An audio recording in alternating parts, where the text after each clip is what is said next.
Assalamualaikum warahmatullahi wabarakatuh. Apa khabar semua? Okey, alright. Bertemu dengan saya lagi dalam sesi yang seterusnya, tips-tips yang seterusnya. Hari ini saya nak share apa?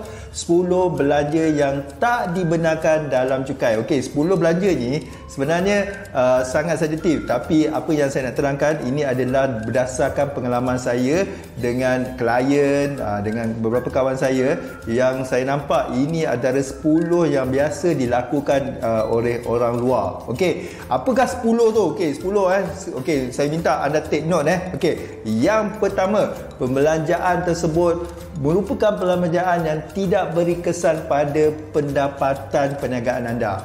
Contoh susuk nilai. Susuk nilai. Anda tahu tak, susuk nilai ni sebenarnya tak bagi kesan pada menghasilkan pendapatan perniagaan anda. Okey, itu antara contoh dan satu contoh yang antara belanja yang tak dibenarkan. Okey, itu yang pertama. Okey, yang kedua, pembelanjaan itu jelas seperti cubaan lari cukai. Ini jangan ingat pihak SDN tak tahu yang anda cuba lari cukai. Okey, contohnya seperti wujudkan pekerja atau lantik ahli keluarga untuk jawatan yang tidak layak untuk mereka. Contohnya non-executive director. Contohnya dia SDN nampak dia memang tak layak. Okey, contohnya accountant tapi tak ada pengalaman bekerja, tak ada pengalaman orang kata buat account. So itu antara benda yang mungkin SDN akan tarik pembelanjaan tersebut, jadikan pembelanjaan tidak dibenarkan. Okey, yang ketiga, pembelanjaan tersebut tidak lengkap dokumen dia. Okey, contohnya anda pergi claim petrol, tol, parking, anda hanya sertakan resit tol, petrol, tapi anda tak sertakan sekali dengan claim form. Sebab di mata SDN, dia nak tahu perjalanan yang anda buat adakah bertujuan untuk bisnes atau untuk peribadi. So anda kena adakan claim form. Okey, alright. Yang keempat, wujudkan pembelanjaan atau aset untuk peribadi. Ini untuk pemilik sendiri lah, untuk peribadi. Okey, contohnya anda beli kenderaan atas nama syarikat, tapi kenderaan tersebut banyak kegunaan untuk peribadi, bukan untuk perniagaan anda. Okey, yang ni antara yang selalu SDN dapat kesan. Okey, dapat kesan dari mana? Antaranya tidak wujudnya buku log, tidak wujudnya claim form. Okey, itu antara kesilapan yang dilakukan. Okey, so perbelanjaan tersebut, kalau wujudnya perbelanjaan tersebut kemungkinan akan ditambahkan semula.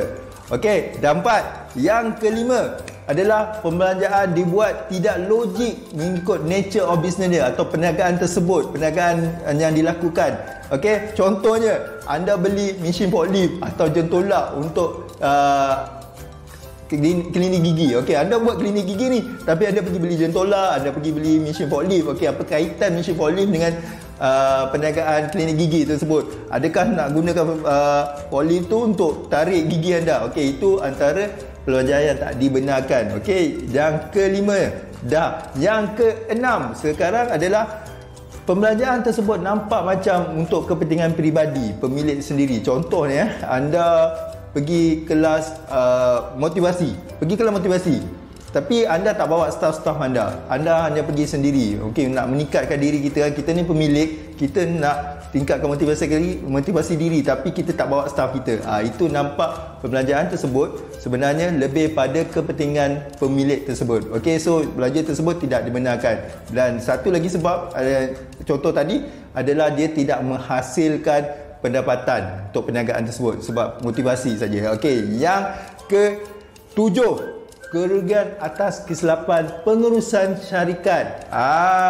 Okey, yang ini pun selalu berlaku dan selalu orang buat, dan mungkin mereka ada kelemahan dari sudut pengurusan. Okey, antaranya wujudnya pecahan mana.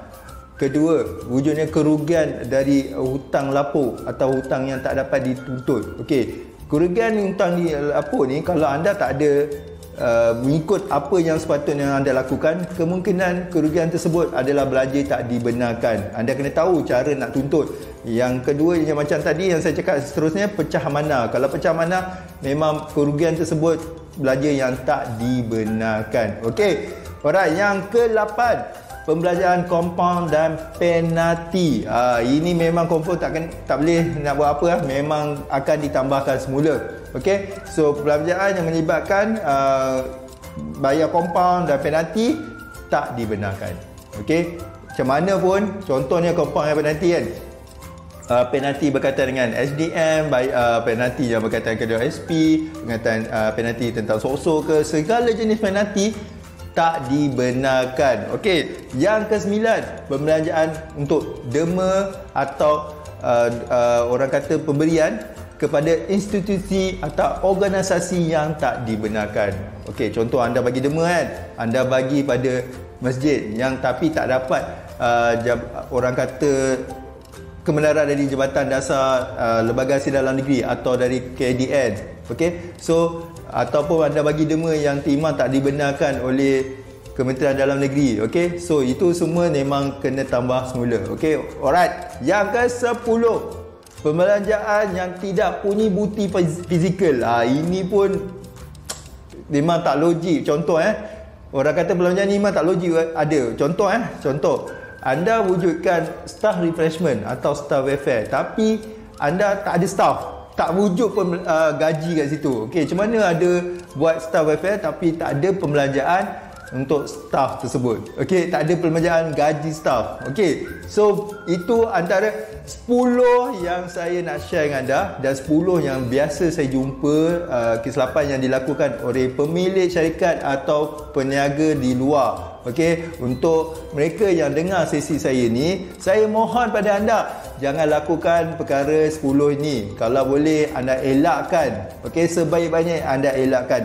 Okey, so hopefully atau harapan saya pada anda semua, kita bersedia urus cukai dengan baik, jangan lari cukai. Okey, stay tune dengan saya lagi. InsyaAllah saya akan share dengan anda tips yang seterusnya. Assalamualaikum warahmatullahi wabarakatuh.